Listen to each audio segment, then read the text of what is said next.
so now we'll start with the last topic, isomerism, right? Isomerism, तो इसके भी हमने दो पार्ट्स किए हुए हैं. आइसोमेरिज्म बेसिकली क्लियर होना चाहिए कि when molecular formula is the same, ठीक है, मॉलिक्यूलर फॉर्मूला इज सेम, तब भी हमारे कुछ ना डिफरेंट कंपाउंड्स एग्जिस्ट करते हैं, तो वही पढ़ते हैं. एक हम बात करते हैं स्ट्रक्चरल की और एक हम बात करते हैं स्टीरियोआइसोमर्स की. स्ट्रक्चरल में हम टोटल 4 पढ़ेंगे और स्टीरियोआइसोमर्स में हम 2 पढ़ेंगे और फिर उनकी further categories I will tell you as and when we do it, ठीक है. तो let's start with structural isomers first.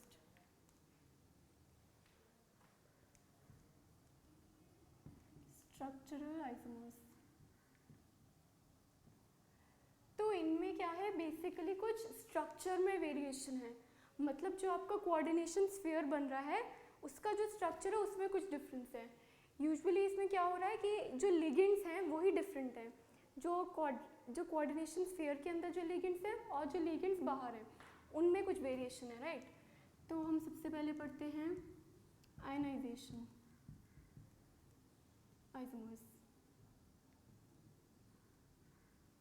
ठीक है. इनमें क्या होता है कि जब आपके काउंटर आयंस जो कोऑर्डिनेशन स्फीयर के बाहर होते हैं they themselves are a potential ligand. जैसे एग्जांपल लो PtCl2 NH3 ट्वाइस Br2. इसमें क्या है, अगर आप देखो ध्यान से, Br2 itself this is a counter ion. I will take another pen. This is a counter ion, ये खुद एक पोटेंशियल लिगेंड है, तो क्या करेगा, ये Cl2 की जगह आ जाएगा, Cl2 बाहर चला जाएगा, तो क्या हो गया PtBr2 NH3 whole twice Cl2, ठीक है. तो ये organization isomers. Now will see the second one. Second one for structural is hydrate या फिर सॉल्वेंट आइसोमर्स, ठीक है. इसमें क्या हो रहा है, जैसे हम कह रहे थे ना कि counter ion is a potential ligand, इसमें जो आपका सॉल्वेंट मॉलिक्यूल है that is a potential ligand. जिससे अगर वो सॉल्वेंट मॉलिक्यूल पानी हो गया तो हाइड्रेट. जिससे आप देखो H2O जो है वो कई बार कॉम्प्लेक्स कंपाउंड के बाहर आके as a water of crystallization में काम आ जाता है, राइट, क्रिस्टलाइजेशन. तो जब ये खुद एज अ लिगेंड आके एज अ लिगेंड ही खुद आके अंदर कॉम्प्लेक्स स्फीयर के अंदर आ जाए then it forms the hydrate या फिर सॉल्वेंट आइसोमर्स. तो एग्जांपल देख लेते हैं CrH2O6 Cl3. इसमें तो ये बाहर है, ठीक है, इसका कुछ एक कलर होता है, फिर क्या है, फिर हमारा बन जाता है H2O5 Cl2.H2O. नाउ ये क्या है, इसमें ही वाटर ऑफ क्रिस्टलाइजेशन की तरह पानी बाहर आ गया, तो दिस फॉर्म्स अ हाइड्रेट. इसका भी इनफैक्ट कुछ कलर होता है, आई थिंक ग्रीन वगैरह होता है. और फिर बन जाता है COH2O4 Cl2 Cl3 नहीं ClH2O ट्वाइस. तो ये इसका भी डिफरेंट कलर. तो इनफैक्ट पानी के अंदर बाहर होने से हमारी जो कलर है, मतलब जो प्रॉपर्टीज़ हैं वही चेंज हो गई. तो ये किसके अंदर आ गया, हाइड्रेट या सॉल्वेंट आइसोमर्स. जब H2O या फिर जो सॉल्वेंट मॉलिक्यूल है that is a potential ligand. Alright, जितने भी आपके स्ट्रक्चरल आइसोमर्स हैं सारे इजी से हैं, तो कोई प्रॉब्लम नहीं है. हाँ, और बाकी हमने जो अभी दोनों पढ़े हैं इनमें किसी की भी वैलेंसी चेंज नहीं हुई है. जो आपने प्राइमरी वैलेंसी पढ़ी थी ऑक्सीडेशन स्टेट और सेकेंडरी वैलेंसी पढ़ी थी विच इज़ कोऑर्डिनेशन नंबर, मतलब कितने सिग्मा बॉन्ड्स बन रहे हैं लिगेंड्स के साथ, वो दोनों सेम रहे हैं, ठीक है. फिर थर्ड देखते हम कोऑर्डिनेशन आइसोमर्स. इसमें क्या है कि जो केटायन है और एनायन है दोनों ही कोऑर्डिनेशन स्फीयर्स हैं. जैसे ये एग्जांपल ले लो, इसमें क्या है, जो केटायन स्पीशीज और एनायनिक दोनों कॉम्प्लेक्स स्फीयर्स हैं. इसमें चीज़ क्या हो रही है, इसका आइसोमर कुछ बन जाएगा ऐसे,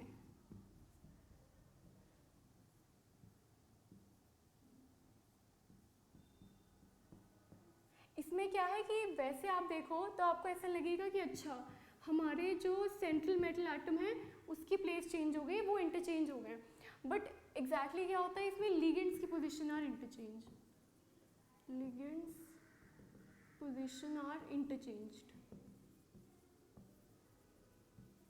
इसमें अगर आप ऐसे सिंपली अगर आप जैसे जिस फॉर्म में लिखते हो उस फॉर्म में ऐसा लगेगा अच्छा क्रोमियम यहाँ पे आ गया और इस वाले में कोबाल्ट यहाँ पे आ गया, बट एग्जैक्टली स्ट्रक्चरली क्या होता है कि जो हमारे लिगेंड्स हैं उनकी पोजीशन रियलिटी में चेंज होती है, ठीक है।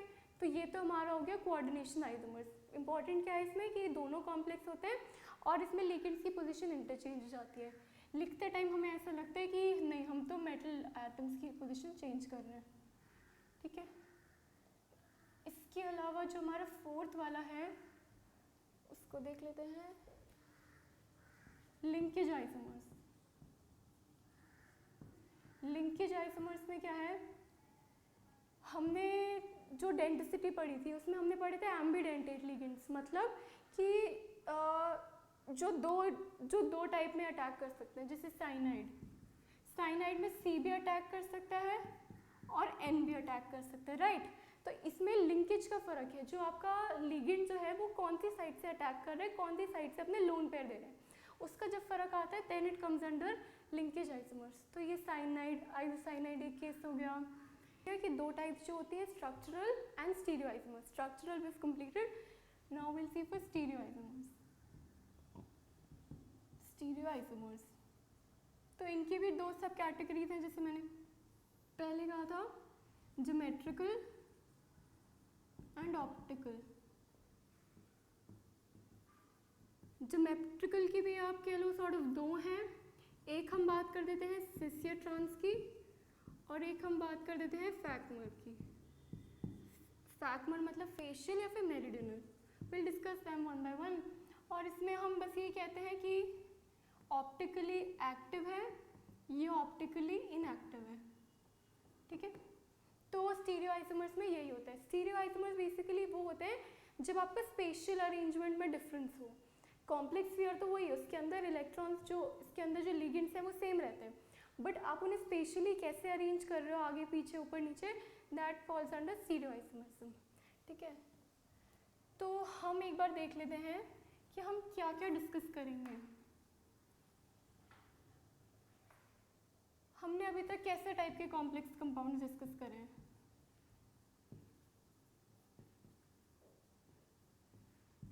हमने ऑक्टाहेड्रल करे हैं, sp3d2 या फिर d2sp3। हमने स्क्वायर प्लेनर करे हैं और हमने टेट्राहेड्रल करे हैं। Square planar is dsp2 and tetrahedral is sp3। हाइब्रिडाइजेशंस भी साथ में याद होती रहेंगी, ठीक है। अब क्या है, हमने क्या बात करी स्टीरियो आइसोमरिज्म में, हम ज्योमेट्रिकल और ऑप्टिकल। तो क्या है, हम ऑक्टाहेड्रल में तो दोनों देखेंगे, हम ज्योमेट्रिकल भी देखेंगे और हम ऑप्टिकल भी देखेंगे। रीज़न समझ आते जाएंगे हम किस में कौन सा क्यों देख पा रहे हैं, बट एक बार हम लिस्ट कर लेंगे तो बाद में ये कन्फ्यूजन नहीं रहेगा कि कौन सा होता है कौन सा नहीं होता। स्क्वायर प्लेनर में सिर्फ ज्योमेट्रिकल देखेंगे, ऑप्टिकल नहीं देखते, राइट। तो ऑप्टिकल नहीं देखेंगे। When I explain you about optical then you will get it कि क्यों नहीं देखेंगे। और टेट्राहेड्रल में हम ज्योमेट्रिकल नहीं देखते, ऑप्टिकल का सिर्फ एक ही एग्जाम्पल होता है, so I will tell you that. उसके अलावा हम एज सच हम ज़्यादा केसेस डिस्कस नहीं करते, तो वन एग्जाम्पल ओनली, ठीक है। तो ये इनकी हम स्टडी करेंगे। ऑक्टाहेड्रल में दोनों देखेंगे, स्क्वायर प्लेनर में सिर्फ एक देखेंगे, और टेट्राहेड्रल में एज सच हम केस ही डिस्कस नहीं करते हैं इसका, ठीक है। So let's start with geometrical isomerism.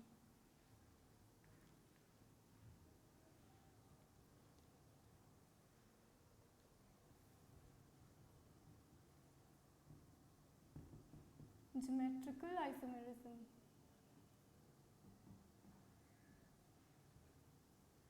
अब मैंने बोला था cis and trans. Cis trans basically क्या है, हम उन कंपाउंड्स में देखते हैं जो प्लेनर होते हैं, सेम प्लेन में लाया करते हैं। जैसे इसके बारे में थोड़ा देख लेते हैं, जिससे अगर आप sp2 वाले हाइब्रिडाइजेशन देख रहे हो तो क्या है, ये सेम प्लेन में लाया करेंगे इसके सारे एटम्स, राइट।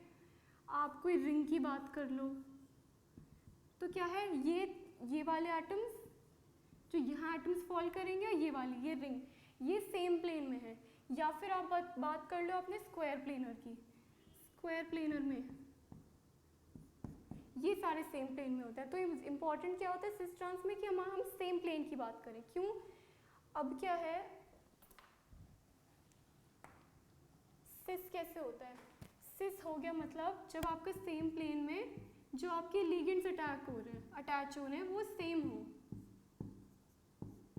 क्या है? सेम साइड पे ये दोनों लिगेंड्स हैं, तो दिस इज सिस, मतलब the ligands are adjacent to each other, same ligands are adjacent to each other. Trans की बात करें तो जब वो बस ऑपोजिट साइड में हो गए, राइट, इसमें क्या हो रहा है, ऑपोजिट साइड में हो रहा है।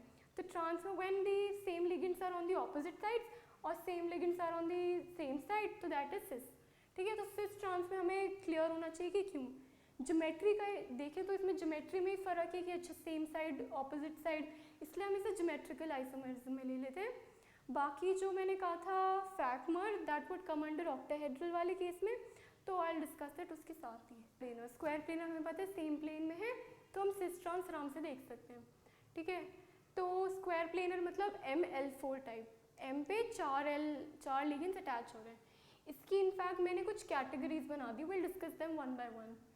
एक होता है कि MA2B2 टाइप, मतलब क्या ये A और B जो हैं ये मोनोडेंटेड लिगेंड्स हैं, तो ऐसा हो गया, ये फर्स्ट काइंड हो गया। एक हो गया MA2BC, इसमें हम सिस ट्रांस देखते हैं, और एक हम देखते हैं MA2, इसमें ए क्या है, बाइडेंटेड। ठीक है, I tell you the examples एक एक करके, तो इट विल बी क्लियर। सब में सिस ट्रांस बना के देखते हैं। ठीक है, फर्स्ट हमने लिया है MA2B2, इसको अगर बनाए हम PT, इसका एग्जांपल है PTCl2NH3 तो हम बनाते हैं सिस। सिंपल है, सेम साइड बनाना है बस, ये हो गया सिस बस, और ऑपोजिट साइड बना देंगे तो हो जाएगा ट्रांस, ये हो गया ट्रांस। सिस ट्रांस बहुत इजी चीज़ है, सेम साइड सिस, ऑपोजिट साइड ट्रांस। ठीक है, फिर हो गया MA2BC, इसका एग्जांपल ले लेते हैं, 2 सेम हैं और बाकी 2 अलग हैं, 2 सेम, ये हो गया सिस और 2 अलग हो गए ऐसे, ये हो गया ट्रांस, ऑपोजिट साइड होना। ठीक है, तो ये दो, इनफैक्ट ये जो आप अब बात करते हो स्क्वायर प्लेनर की, तो यही 3 केसेस हैं जिसमें हम सिस ट्रांस दिखा पाते हैं, इसीलिए मैंने इन्हें इनलिस्ट किया हुआ है। फिर क्या है, एक बाइडेंटेट का है, तो जैसे एक एग्जांपल लेते हैं, ये NH2CH2COO, राइट। इसमें अब हमें सिस ट्रांस बनाना है, तो ऐसे तो हमें क्लियर नहीं हो रहा सिस बनाना है कि ट्रांस कैसे, बट अगर आप देखो ये चीज़ को आप ऐसे मान लो, एक स्ट्रेट लाइन में मान लो, क्या बना देती हूँ, PT NH2CH2COO, राइट, इसको स्ट्रेट लाइन में मान लो, तो दूसरी साइड भी स्ट्रेट लाइन आइडेंटिकल आनी चाहिए, तो क्या है, NH2 यहीं आना चाहिए, NH2CH2COO, तो हम क्या देखेंगे विद रिस्पेक्ट टू ये, हम देखेंगे कि अच्छा ये यहाँ पे सेम साइड है, ये यहाँ पे सेम साइड है, तो this is a cis compound. अब हमें ट्रांस बनाना है, मतलब ये वाले एटम्स ऑपोजिट आने चाहिए, तो एक साइड पहले बना लेते हैं CH2COO। अब क्या ट्रांस, ये NH2 यहाँ आना चाहिए, तो ये NH2 CH2CO और फिर O, इसके रिस्पेक्ट में देखेंगे तो लगेगा अच्छा ये ऑपोजिट है, इसके में देखेंगे तो लगेगा ये ऑपोजिट है, तो ये हो गया ट्रांस। ठीक है, तो सिंपली हमने सारे सिस ट्रांस नेम कर दिए स्क्वायर प्लेनर के। हम बात करें अगर टेट्राहेड्रल की, तो टेट्राहेड्रल पता है कि हमें प्लेनर नहीं होता, क्या है वो 2 म्यूचुअली परपेंडिकुलर व्हील्स, तो उसमें तो आप same side opposite side discuss कर ही नहीं सकते, इसलिए उसमें हम ज्योमेट्रिकल आइसोमेरिज्म डिस्कस नहीं करते। ठीक है, so now will move on to octahedral. ठीक है, will see for octahedral complex. Octahedral complex मतलब ML6, 6 आके इसमें लिगेंड्स जुड़ रहे हैं, इसमें ये देख लो कि ये एज सच प्लेनर नहीं है, बट इसमें हम ऑपोजिट साइड्स डिफाइन कर सकते हैं। जैसे इसके ऑपोजिट ये कर सकते हैं, इसके ऑपोजिट ये कर सकते हैं, और ऊपर वाले के ऑपोजिट नीचे कर सकते हैं। तो ये कंफ्यूज नहीं होना कि अच्छे तो प्लेनर नहीं होता, इसमें तो 6 साइड्स हैं, बट हम इसमें ऑपोजिट साइड्स डिफाइन कर पा रहे हैं, इसलिए हम इसमें ज्योमेट्रिकल आइसोमर्स यानी सिस ट्रांस देख पा रहे हैं। ठीक है, इसका अगर हम जनरल फॉर्मूला देखें, इसमें ना हम सारे मोनोडेंटेट के केसेस डिस्कस कर रहे हैं। जो आपके बाइडेंटेट से जो सिस ट्रांस बनेंगे वो हम ऑप्टिकल में डिस्कस कर लेंगे। ठीक है, तो अभी मोनोडेंटेट के करते हैं। तो जनरल फॉर्मूला हो गया एक का Ma2B4, एक हो गया Ma3B3 और एक हो गया Ma2B2C2। ठीक है, तो फर्स्ट वाले से स्टार्ट करते हैं, Ma2B4। वैसे सारी बहुत सिंपल चीज़ें हैं, आई थिंक जल्दी जल्दी कर लेते हैं। सिस ट्रांस अब हमें समझ ही आ गया कॉन्सेप्ट क्या है। ठीक है, तो क्या है, सिस बनाना है, तो सिस में NH3 इधर ले लो, इधर भी ले लो, सिस हो गया, NH3 पास हो गए। ट्रांस बनाना है तो बस ऑपोजिट साइड ले लो, NH3 Cl, ये ट्रांस हो गया। अब क्या है, Ma3B3, Fe NH3,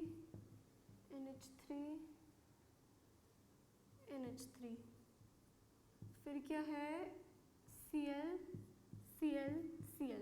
ठीक है, मैं एक आपको, ये तो हो गया सिस, हमें समझ आ गया।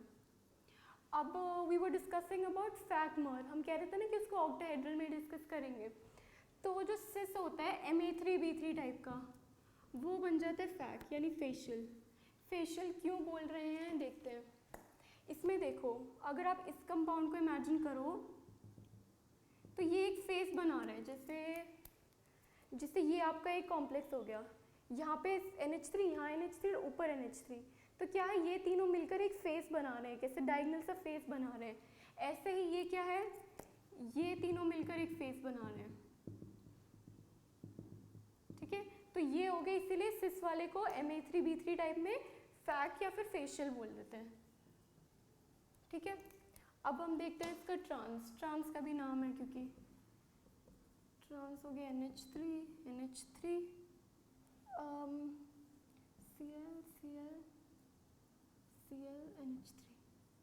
ये हो गया हमारा ट्रांस में अगर आप देखो तो इनकी ना एक एक्सिस बन रही है, ये देखो, इसकी एक एक्सिस ये बन गई इन तीन की, और इन तीन की एक एक्सिस ये बन गई। तो क्या हो गया, ये मेरिडियनल या फिर एक अलोंग एन एक्सिस। ठीक है, तो Ma3B3 टाइप में हमने एक और नाम पढ़ लिए, फैक और मर्स। फैक इज फॉर सिस, मर इज फॉर ट्रांस। ठीक है, अब एक लास्ट एग्जांपल देख लेते हैं, सिंपल ये Ma2B2C2 वाला, Cl यहाँ आएगा, Br I, ये हो गया हमारा सिस, और ट्रांस हो जाएगा ऑपोजिट साइड बस। ठीक है, ये हो गया हमारा ट्रांस। तो आई थिंक हमने सारे सिस ट्रांस के कंपाउंड्स डिस्कस कर लिए हैं। ये सारे हमने मोनोडेंटेट्स के डिस्कस किए हैं। जो बाइडेंटेट जैसे हमने उसमें किया था इससे पहले स्क्वायर प्लेनर वाले में, वो सारे हम बाइडेंटेट के ऑप्टिकल आइसोमर्स में कर लेंगे, क्योंकि ऑप्टिकल आइसोमर्स में यू विल सी कि क्या होता है, उसी की